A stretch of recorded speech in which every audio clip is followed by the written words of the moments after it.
पकड़ा आपसे कौन है?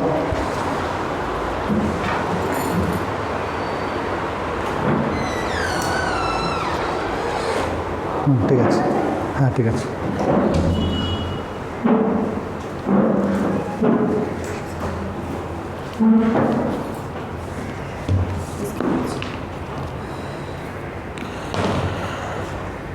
चलो स्टार्ट करते हैं। जय श्री कृष्ण चैतन्य प्रभु नित्यानंद श्री अद्वैत गदाधर श्रीवासादि गौर भक्त वृंदा। हरे कृष्णा कृष्ण कृष्ण हरे हरे, हरे राम राम राम हरे हरे। हरे कृष्णा कृष्ण कृष्ण हरे हरे, हरे राम राम राम हरे हरे। हरे कृष्णा कृष्ण कृष्ण हरे हरे, हरे राम राम राम हरे हरे। हरे कृष्णा कृष्ण कृष्ण हरे हरे, हरे राम राम राम हरे हरे। हरे कृष्णा कृष्ण कृष्ण हरे हरे, हरे राम राम राम हरे हरे।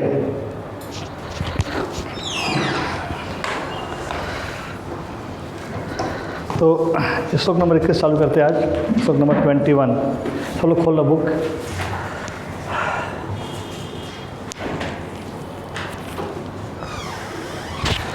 तो मेरे साथ बोलो आप लोग। वेद अविनाशिनम नित्यम यह एनम अजम अव्यम कथम सह पुरुषः पार्थ कम घायति हंति कम। हे पार्थ, जो व्यक्ति यह जानता है कि आत्मा अविनाशी, अजन्मा, शाश्वत तथा अव्यय है, वह भला किसी को कैसे मार सकता है या मरवा सकता है। तो आत्मा का प्रॉपर्टी बताया गया है। आत्मा का प्रॉपर्टी क्या क्या है? अविनाशी, अविनाशी मतलब जिसका कभी नाश नहीं कर सकते। अजन्मा, जिसका कभी जन्म नहीं होता है, जिसका कभी जन्म नहीं होता है। शाश्वत मतलब जो हमेशा से है, जो हमेशा से है, ऐसा नहीं कि आज है कल नहीं रहेगा या परसों फिर आएगा, ऐसा नहीं है। अव्यय मतलब अपरिमित, क्योंकि हमारे शरीर में आत्मा का साइज मैंने बताया था कि हमारे सर का जो हेयर है, बाल है, उसका अग्रभाग का 1000 भाग, 10,000 भाग, सॉरी, अग्रभाग का 10,000 भाग जितना साइज होता है। और वो आत्मा पूरे शरीर में चेतना व्याप्त करती है, चेतना फैलाती है, और उस चेतना से शरीर का हर एक अंग काम करता है। अगर हमारी उंगली भी हिलता अगर, तो यहाँ पे चेतना है, लेकिन हमारा बाल भी हिलाना पड़ेगा हमको, ऐसा ऐसे करेंगे तो जाकर बाल हिलेगा, क्योंकि उसमें चेतना नहीं है। और जहाँ पे खून नहीं है वहाँ पे चेतना नहीं है। तो चेतना जो पूरे शरीर में व्याप्त है वो थ्रू ब्लड। एक आदमी बता रहा था कि साइंटिफिक आदमी बता रहा था, ऐसा उसका इंटरव्यू सुन रहा था कि हमारे शरीर में भगवान का कोई रोल नहीं है। हार्ट पंपिंग करता है तो शरीर में ब्लड जाता है, ये फैक्ट है। लेकिन उस बेवकूफ़ को कौन बताएगा कि हार्ट पंपिंग अपने आप करता है क्या? तो यहाँ पे हमको पंप से पानी ऊपर खींचना है 6 तल्ले पे, तो नीचे पंप लगाना पड़ेगा, और पंप अपने आप चलेगा। कुछ देना पड़ेगा पंप में, क्या देना पड़ेगा? इलेक्ट्रिक, सही बात है। तो हमारे शरीर में जो पंपिंग चल रहा है हार्ट में, उसका बिजली कहाँ से आता है? बिजली हम तो अलग से प्लग लगाते हैं क्या अपना चार्ज करने के लिए? तो वो पंपिंग आत्मा की वजह से होता है। अगर आत्मा निकल जाए शरीर से, पंपिंग होना बंद। और पंपिंग होना बंद मतलब पूरे शरीर में जो ब्लड का प्रवाह है वो रुक जाता है। हमारा ऐसे हम सब सुंदर दिख रहे हैं, मतलब हम सब अच्छे दिख रहे हैं, लेकिन आत्मा ही सुंदरता का कारण है। शरीर में जब तक आत्मा है आदमी सुंदर दिखता है। जो आदमी बहुत सुंदर है उसका शरीर से आत्मा निकल जाए, उसका तुरंत बाद इतना बदसूरत चेहरा बन जाता, चेहरा फूल जाता है, चेहरा बदसूरत बन जाता है। तो ये सारा जो सुंदरता है ये सब आत्मा की वजह से ही है। हमारे शरीर के जो भी बाहरी है, जो भी बाहरी सुंदरता हो, हमारा रूप रेखा हो, सुनने का शक्ति हो, देखने का शक्ति हो, सारा शक्ति आत्मा की वजह से है। अगर आत्मा शरीर से निकल जाए तो सब रहते हुए भी बाहरी दृष्टि से सब दिखेगा, आँख दिखेगा, कान दिखेगा, मुंह दिखेगा, सब दिखेगा, लेकिन किसी में कोई हलचल नहीं होगा। अभी कल के परसों मैं देखा था केके का वीडियो, जो केके का डेथ हुआ था 2 दिन पहले, तुरंत मतलब लाइव परफॉर्मेंस चल रहा है और 10-15 मिनट बाद हॉस्पिटल पहुंचा, डिक्लेयर डेट। उसका फोटो देखा ना, शरीर फूल गया है। मतलब तुरंत मरने के बाद, आत्मा शरीर से निकलने के बाद शरीर तुरंत चेंज हो जाता है, फ्रैक्शन ऑफ सेकंड में शरीर चेंज हो जाता है। तो आत्मा पूरे शरीर में व्याप्त है चेतना के हिसाब से। तो यहाँ पर यह बताया गया है। नेक्स्ट लोग कर देते हैं हम लोग। तो ये श्लोक बहुत इंपॉर्टेंट है। और क्योंकि जो सिर्फ मैं एक चीज़ बताऊँ ना, भगवद गीता घर में किसके किसके पास घर में भगवद गीता है? किसके पास घर में? सबको दिया मैंने, लेकिन किसी का कुछ श्लोक भी याद नहीं होगा आज तक। कोई पढ़ा ही नहीं हो घर में, तुम पढ़ो क्यों? कोई नहीं, कोई पढ़ता भी नहीं है, आई नो, लेकिन पढ़ा करो घर में है। हाँ, प्रभुता पढ़ते हैं, रवि पढ़ता है, रवि तो खैर ये भी पढ़ता है, तो जो पढ़ा करो घर में, क्योंकि अभी हम पढ़ रहे हैं ना हम लोग, अभी समझ में आएगा। अब पढ़ोगे तो क्या फ़ायदा होगा ना, घर वाले सुनेंगे कम से कम। और जो इंपॉर्टेंट श्लोका है, जैसे वकील कोर्ट में अगर जाता है तो उसको सब याद होता है, क्या केस नंबर है, क्या वो बोलते हैं ना, क्या बोलते उसको, वो याद कर लेते हो लोग, कितना नंबर अमेंट हुआ है, धारा, हाँ धारा याद कर लेते हैं। अगर हम किसी को बोलते भी हैं ऐसा है तो सीधे पूछेगा कि आपको आप जो बता रहे हो क्या कहाँ लिखा हुआ है। हम तो बोल देते हैं भगवद गीता में लिखा हुआ है, लेकिन हम बता दें अगर इसको इतना नंबर श्लोक इतना नंबर ये ऐसा बोला गया है, अगला कन्विंस हो जाता है। जैसे हमको कुछ श्लोक याद होना चाहिए, क्योंकि हम अगर प्रचार करेंगे ना, भगवान की सेवा करेंगे, तो भगवान हमको बुद्धि देता है भगवद गीता समझने के लिए। तो मैं कोशिश इसलिए करता हूँ, मेरा ये जो ड्यूटी है सुबह में आके, मैं तुम लोग के लिए तो करता हूँ, खुद के लिए भी करता हूँ कि ये करने से क्या होता है कि भगवान खुश होते हैं। ठीक है, चलो ये ट्राई कर रहा है, इसको थोड़ा दिमाग देता है समझने का, हमको करना चाहिए। और चूँकि अब हम लोग पढ़ रहे हैं ना, तो हम कर सकते हैं अभी दोस्त के साथ बैठ के, माँ बाप के साथ बैठ के, पत्नी के साथ बैठ के, पति के साथ बैठ के, अपने बेटे के साथ बैठ के हम कर सकते हैं। और ऐसा नहीं है तो इसको लगता हो कि बेटे के साथ बैठ के हमने क्या डिस्कस करेगा। तो रवि का बेटा बहुत इंटेलिजेंट है, वो अभी शायद 6-7 साल का है और उसका 40-50 श्लोक याद है। रवि के बेटे को 40-50 श्लोक याद, रवि को याद नहीं होगा इतना, क्योंकि उसका दिमाग खाली है अभी, उसके दिमाग जो भर देंगे वो भर जाएगा। तो रवि का बेटा 6 साल का 7 साल का है, 40 श्लोक याद है, तो उसका रवि का भी कह लिया, उसके बेटे का भी कह लिया, क्योंकि वो भी याद कर सकता था बॉलीवुड का गाना, बट उसको याद नहीं होता बॉलीवुड का गाना। तो हमको हम ऐसा नहीं है कि छोटा बच्चा तो नहीं समझेगा, हमको सिखाना चाहिए, छोटे बच्चों को सिखाना चाहिए। और सबसे इंपॉर्टेंट है कि हमको खुद कोशिश करना चाहिए समझ के दूसरों को समझाने का, जो बहुत इंपॉर्टेंट है। तो ये श्लोक बहुत इंपॉर्टेंट है और वन ऑफ द प्राइम श्लोक का भगवद गीता। मेरे साथ बोलो आप लोग, वसांसि जीर्णानि यथा विहाय नवानि गृह्णति नरोपराणि तथा शरीराणि विहाय जीर्णा नन्याति सन्याति नवानि देहि। जिस प्रकार मनुष्य पुराने वस्तुओं को त्याग कर नए वस्त्र धारण करता है, उसी प्रकार आत्मा पुराने तथा व्यर्थ शरीर को त्याग कर नवीन भौतिक शरीर धारण करता है। तो ये पूरा भगवद गीता का सार है। मतलब ये भी एक इम्पॉर्टेंट श्लोक है कि जिस प्रकार हम लोग अब पुराना जैसे कपड़ा हो गया, पुराना कपड़ा सबका होता ही है, पुराना कपड़ा फेंक देते हैं और नया कपड़ा फिर पहन लेते हैं। वैसे आत्मा मतलब हम क्या करते हैं कि हम पुराना शरीर जो होता है, जैसे शरीर बूढ़ा हो गया, अभी शरीर बूढ़ा, धीरे धीरे मेरा शरीर सबका शरीर बूढ़ा हो रहा है, हमारा प्रवेश थोड़ा ऊपर चल रहा है, अभी बाकी सबका शरीर बूढ़ा हो रहा है। ऐसा कोई नहीं कह सकता कि सर मेरा आज 1-2 उम्र कम हो गया। तो one day old is old, सब बूढ़े हो रहे हम लोग। तो शरीर जैसे जैसे बूढ़ा होता जाता है, तो शरीर को जब आत्मा देखता है कि आंखें देख नहीं पा रही हैं, आँख में चश्मा लग गया, घुटना चल नहीं पा रहा है, या कान सुनने में ठीक नहीं है, या मान लो कि हाथ ठीक से काम नहीं कर रहा है, हाथ काँप रहा है, या मान लो कि सर के बाल झड़ गए, बाल सफ़ेद हो गए। तो शरीर जब देखता है, आत्मा जब देखता है कि शरीर धीरे धीरे व्यर्थ हो रहा है, तो जैसे हमको पुराना कपड़ा नहीं चलता है, पुराना कपड़ा हमारे को, आत्मा का भी पुराना शरीर नहीं चलता है। जैसे शरीर पुराना होता है, आत्मा क्या करता है, ये शरीर छोड़ के नया शरीर में चला जाता है। और शरीर कितने प्रकार के होते हैं? 84 लाख टाइप के। तो कोई पूछ सकता है कि इतना सारा शरीर का क्या ज़रूरत है, 2-4 शरीर बनता तो हो जाता। तो ये हमारा डिमांड और भगवान ने इसको डिज़ाइन किया, हमने डिमांड किया था। 84 लाख टाइप का शरीर है, हमने डिमांड किया था। जैसे मेरे पास मान लो 5 जोड़ी कपड़े हैं, इसके बाद 6 जोड़ी, उसके बाद 10 जोड़ी कपड़ा है। तो हम लोग अपने हिसाब से जो घर में कपड़े रखते हैं, अपने डिमांड के हिसाब से रखे ना, कि हमको 10 जोड़ी कपड़ा चाहिए, उसको 20 जोड़ी चाहिए, उसको 5 जोड़ी चाहिए। तो वैसे हमने डिमांड किया भगवान से, हमको 84 लाख टाइप का आप कपड़ा दो, हमको चेंज करना है। भगवान ने हमारा डिमांड, जैसे उसका डिमांड, जैसे उसका 50,000 टाइप का कपड़ा चाहिए, उसको 10,000 टाइप का कपड़ा चाहिए, उसको 1 लाख टाइप का कपड़ा चाहिए। किसी ने डिमांड किया कि ऐसा कपड़ा चाहिए, सबका डिमांड अलग अलग होते होते भगवान की जब टोटल डिमांड जो आया वो 84 लाख का डिमांड आया। अभी तक 84 लाख भगवान ने डिमांड पूरा किया है। अब कोई नया डिमांड करेगा तो अलग भगवान बनाएंगे फिर, बट अभी तक का 84 लाख शरीर है जो हमको लेना पड़ता है। किस हिसाब से? कर्मों के हिसाब से और डिमांड के हिसाब से। और किसी का डिमांड है कि किसी का डिमांड है कि मेरे को ज़मीन पर नहीं रहना है, आकाश में रहना है, तो उसको भगवान कौन सा बॉडी देंगे? पक्षी का। रहो आकाश में जितना रहना आपको। कुछ लोग जो पैराग्लाइडिंग करते हैं, है ना, साल में 3-3 बार चले जाते हैं नैनीताल या पता नहीं जहाँ पे पैराग्लाइडिंग होता है, वहाँ चले जाते हैं उड़ने के लिए। तो हमारा जो शरीर है उड़ने के लिए नहीं बना है, किस लिए बना है? ज़मीन पर चलने के लिए। और भगवान का what is the good part of भगवान, हम कुछ बना सकते हैं। मैंने कल बताया था कि हम भी ईश्वर हैं, हम छोटे ईश्वर हैं, हम भी बना सकते हैं। जैसे भगवान, हम जहाज़ बना सकते हैं, हम बनाए ना, एरोप्लेन बनाया हमने। हमारे एरोप्लेन में कितना लोग आएंगे? 300 लोग आएंगे, 500 लोग आएंगे, 1000 लोग आएंगे, है कि नहीं? तो हम बड़े से बड़ा जहाज़ बना सकते हैं, लेकिन हम छोटे से छोटा जहाज़ नहीं बना सकते। हमारा जो जहाज़ है उसके लिए रनवे चाहिए। उड़ने पर होता है ना जहाज़ पे, और जहाज़ दौड़ के तब आकाश में उड़ता है। भगवान ने जो जहाज़ बनाया छोटा जहाज़, उसको रनवे नहीं चाहिए, वो ऐसे ऐसे उड़ जाएगा। मच्छर, मक्खी, उसके बाद मधुमक्खी और बहुत सारे हैं, हम लोग तो कुछ नाम बता रहे हैं। तो भगवान का जो चीज़ बनाया हुआ है ना, हम सोच भी नहीं सकते। और भगवान का हमारा जो जहाज़ है उसको लैंड होना तो कैसा जगह चाहिए लैंड होने के लिए? ऐसे प्लेन जगह चाहिए। भगवान का जहाज़ दीवार पर ही लैंड हो जाता है, नहीं होता क्या? तो भगवान को जो कलाकारी है ना, हम नहीं समझ सकते अपने दिमाग से।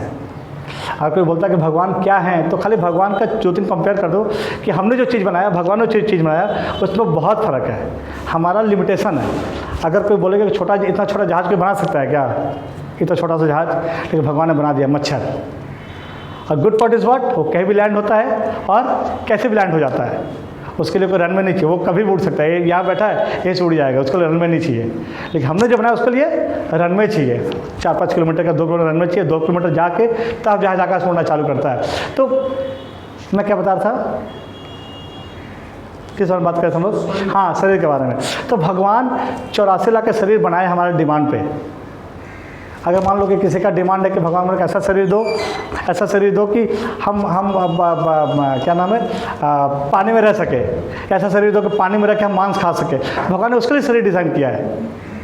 एक मछली है, उसका नाम है तिमिंगल, मैंने बताया था। तो तिमिंगल मछली इतना बड़ा मछली है कि उसके बारे में शास्त्र में दिया हुआ है, और हमारी धरती पे ही है, वो हमारी धरती पे ही है। वो तिमिंगल मछली का साइज़ है, उसमें वो कम से कम 19-20 टाइटैनिक जहाज़ खा सकते हैं एक साथ। और वो उस प्राणी को हमने देखा तक नहीं अभी। तो 84 लाख जो जोनी है, 84 लाख जो स्पेसीज है जिसमें हमको शरीर बदलना पड़ता है, उसमें से हमने हार्डली अब 20-25 लाख हमको पता होगा शायद। हमको तो पता ही नहीं और कितना टाइप का भगवान ने प्राणी बनाया। मैं कल एक वीडियो देख रहा था, एक प्रभु जी भेजे थे कि कुवैत या सऊदी अरेबिया के बीच में एक छोटा सा कोई लैंड है, पता है उसका क्या, सोलाकिया ना क्या लैंड का नाम बताया। वहाँ पे 55,000 लोगों का पॉपुलेशन है, और वहाँ पे अलग अलग टाइप के पेड़ उगते हैं। ऐसे होता है ना, क्या बोलते हैं, 49 स्तरी, क्या बोलते हैं उसको, तो बैक्यू बॉल उठके, अरे हाँ, आकाश से आता है, क्या बोलते हैं उसको, वो आकाश, हाँ, एलियन का जो जहाज में जाता है, जो उसमें दिखाया था कोई मिल गया में। तो वैसा टाइप का पेड़ है। जब पेड़ ज़मीन से इतना उड़ के ऊंचा पे पेड़ लगा हुआ है, नीचे कुछ नहीं है उसमें। वो अलग अलग टाइप के नारियल हैं, वो अलग अलग टाइप के, वो क्या बोलते हैं, संतरे लगे हुए हैं। इतना बड़ा संतरा है, और वो अलग ही है। वहाँ के लोगों को लिखना नहीं आता, खाली बोलना आता है। तो यहीं पे इसी धरती में ऐसे बहुत से स्पेसीज हैं जो हमको नहीं पता है। तो भगवान ने 84 लाख जो जोनी बनाया, किसके डिमांड पे? हमारे डिमांड पे। तो यहाँ पे भगवान ये बता रहे हैं कि जो समझदार लोग होते हैं वो क्या करते हैं, शरीर को चेंज होने पे रोना नहीं चाहिए। अभी कोई पूछ सकता है, तो अर्जुन का जब बेटा मरा था अभिमन्यु, तो अर्जुन रोया नहीं था? अर्जुन रोया था, क्योंकि अर्जुन का जब बेटा अभिमन्यु था वो लड़ाई में मर गया था। तो उसको पहले भगवान ने उसको अर्जुन को गीता का ज्ञान दे दिया था, तो अर्जुन को गीता पता है, तो रोना नहीं चाहिए। लेकिन यहाँ पे भगवान ये बता रहे अर्जुन को कि सब कुछ करना है। अर्जुन ना, उसका बेटा मरा अर्जुन का, तो अर्जुन अगले दिन छुट्टी लेकर 2 दिन घर में बैठा नहीं था कि मेरा बेटा मर गया, 2 दिन छुट्टी लो, फिर कुछ काम पे जाऊंगा मैं। अगले दिन फिर लड़ाई चालू। तो ये फ़र्क है भक्त में और अभक्त में, या जिसको नॉलेज है उसमें, जिसको नॉलेज नहीं उसमें। जिसको नॉलेज नहीं होता क्या करेगा? अभी बहुत लोग हैं, जैसे अभी एक कस्टमर आया था जिसका क्वेश्चन उसने भेजा है, क्या नाम है, अरे मनीषा ने भेजा है, उसकी पत्नी मर गई। उसका बेटा मर गया, उसका बेटा मरा था 2012 में बाइक एक्सीडेंट में, और पत्नी अभी मरी अगस्त में, पूजा करते टाइम आग से जल के मर गई। तो दोनों मर गए, उसके फैमिली में कोई नहीं है। और आज अपने वाइफ से बच्चे से भयंकर अटैच है, काम वाम छोड़ दिया, कुछ नहीं करता, अभी घूम घूम के समाज सेवा करता है। कभी कहीं को स्कूल में गया, उसका वो पैसा आता है, पेंशन वेंशन का पैसा आता होगा, तो इतना अपने बीवी से बच्चे से अटैच है।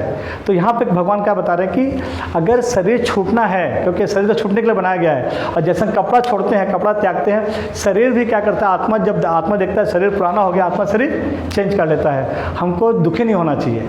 और दुखी होना मतलब ये नहीं कि रोना, क्योंकि अर्जुन भी रोया था अभिमन्यु के मरने के बाद, अर्जुन वॉज क्राइंग, लेकिन वो समझ गया कि अब हमको अगले दिन काम में जाना है। वापस अगले दिन अर्जुन उठता है सुबह 4:30 बजे, जैसे लड़ाई करने जाता है, लड़ाई करने चला गया। लेकिन भौतिक लोग क्या करते हैं कि अटैच हो जाते हैं, फिर नहीं जाते काम पे, 2 दिन 3 दिन 4 दिन घर बैठ रहते। और अब बहुत सारे लोग हैं जो पत्नी के मरने के बाद, पति के मरने के बाद, बेटे के मरने के बाद, उन्होंने भी दुख में शरीर त्याग दिया है। ऐसे बहुत लोग हैं। लेकिन अगर मालूम पड़ जाए कि आत्मा का काम ही यही है कि शरीर पुराना है, छोड़ना है, तो क्यों रोना इसके लिए? और रोना है शरीर को, क्योंकि मन को तकलीफ होता है, लेकिन उसके लिए हमको इतना अटैच नहीं होना चाहिए कि हम अपना दैनिक काम छोड़ दें। ये भगवान बता रहे हैं। तुम्हें पढ़ो पूजा, मीनिंग तो पढ़ो। अनुआत्मा পরমাণু সদৃশ জীবাত্মার এক দেহ ছেড়ে আর এক দেহ ধারণ করার তত্ত্বটি সর্বজন গ্রাহ্য।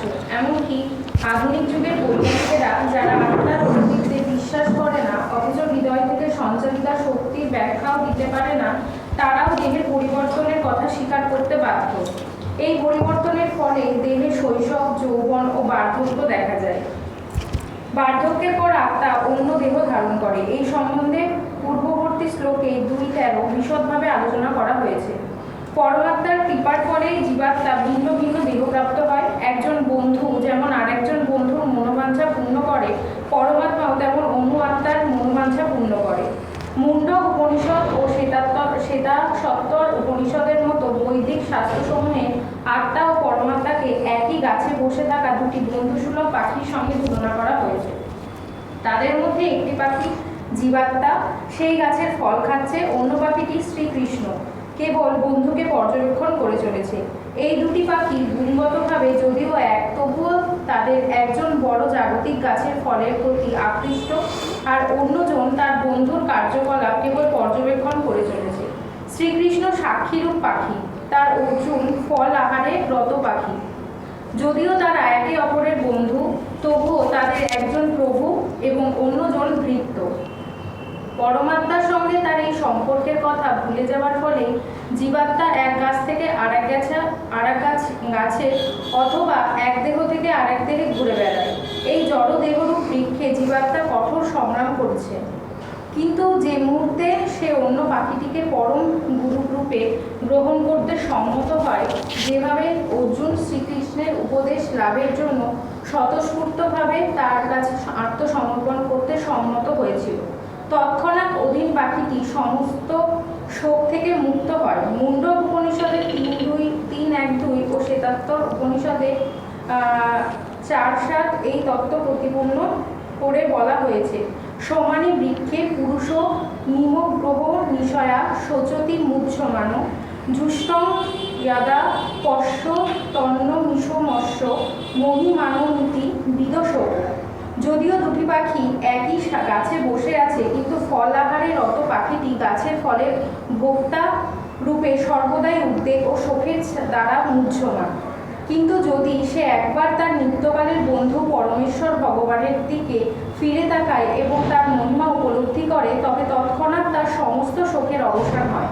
অর্জুন এখন তার নিত্যকালের বন্ধু ভগবান শ্রীকৃষ্ণের দিকে ফিরে তাকিয়েছেন এবং তার কাছ থেকে ভগবদ্গীতার তত্ত্ব জানতে পারছেন। এভাবেই ভগবান শ্রীকৃষ্ণের কাছ থেকে শ্রবণ করার ফলে তিনি ভগবানের পরম মহিমা উপলব্ধি করতে পারেন এবং সমস্ত শোক থেকে মুক্ত হতে পারেন।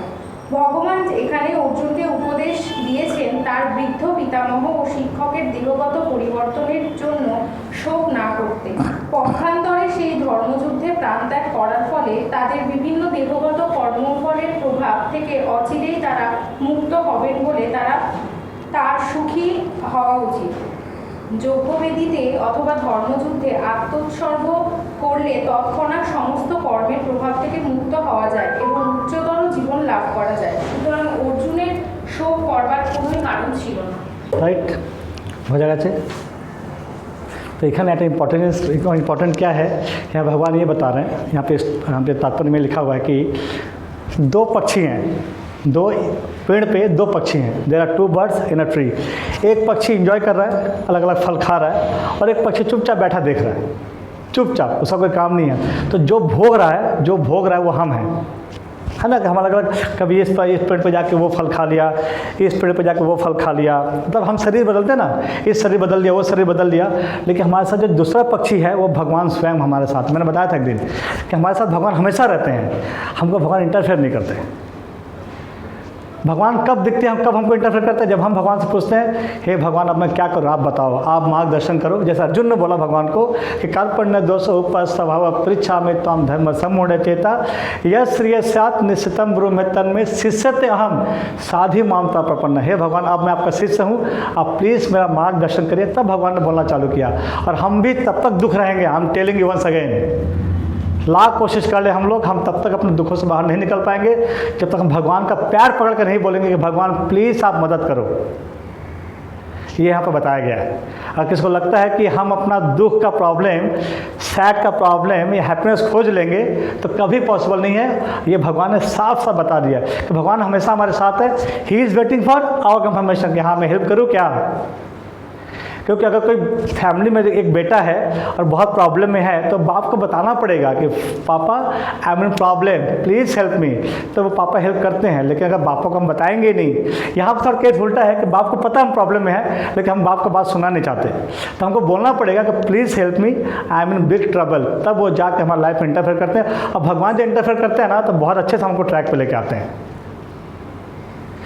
कल इस मंदिर में एक प्रभु जी आ रहे हैं। मैंने तुम लोग 2 दिन पहले कहानी बताया था हर्षद मेहता का, याद है ना? वो प्रभु जी कल आ रहे हैं यहाँ पे। जो प्रभु जी को ऑफर मिला था हर्षद मेहता का पार्टनर बनने के लिए, कल 10 बजे इस मंदिर में आ रहे हैं। उनका नाम है हिज ग्रेस HG आनंद वृंदावन दास प्रभु। तो हम जाएंगे उनसे मिलने के लिए।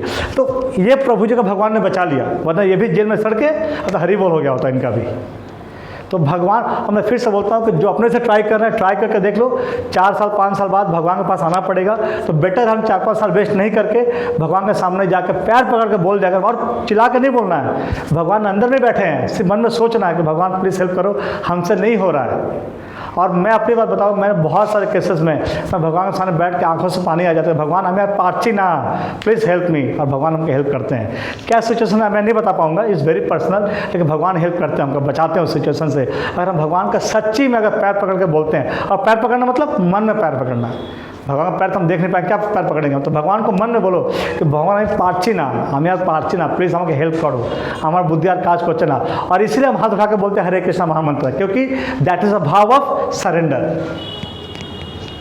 तो ये कहानी में बताया गया कि जो भोक्ता चिड़िया है, यानी जो हम लोग हैं, हम हर पेड़ पर जा जाके फल चखते हैं। और जब लास्ट में लगता है कि कुछ नहीं हो पा रहा है, then we cry for the god. और जब भगवान के रोना चालू करता है, तो भगवान आके हमको बचा लेते हैं। और ये बात सही 100% सच है। जो भक्त है वो फील कर सकते हैं इसको, या जो भक्ति ट्राई कर रहे हैं वही फील करेंगे, थोड़ा भक्ति और कुछ दिन करने के बाद। तो भगवान मदद करते हैं। अगला श्लोक बहुत अच्छा श्लोक है, ये भी अपने साथ प्लीज़ बोलिए। ये बहुत फेमस श्लोक है। और मैं रिक्वेस्ट करता हूँ वीक में एक श्लोक आप लोग याद करो। वीक में एक श्लोक, कोई भी एक श्लोक, हर हफ्ता एक श्लोक। It's not very difficult. मैं बताऊँ कैसे याद करना है। जैसे मान लो मैं कैसे याद करता हूँ, एक्चुअली मैं तो रोज़ पढ़ता हूँ। तो रोज़ नहीं भी पढ़े कोई 10 मिनट या 5 मिनट एक श्लोक पढ़ोगे ना तो याद हो जाएगा। जैसे ये श्लोक है, मेरे साथ आप लोग दोहराओ। नैनम छिन्दन्ति शस्त्राणि, नैनम दहति पावकः, न चैनम क्लेदयन्त्यापो,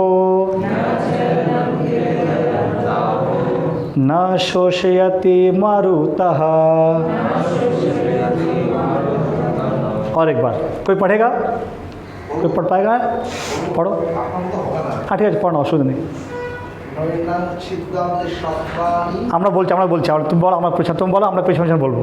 नैनं छिद्यन्ति शस्त्राणि नैनं छिन्दन्ति शस्त्राणि नैनं दहति पावकः नैनं दहति पावकः न चैनं क्लेदयन्तापः न चैनं क्लेदयन्त्यापो शशयति मारुतः न शोष्यति मरुतः।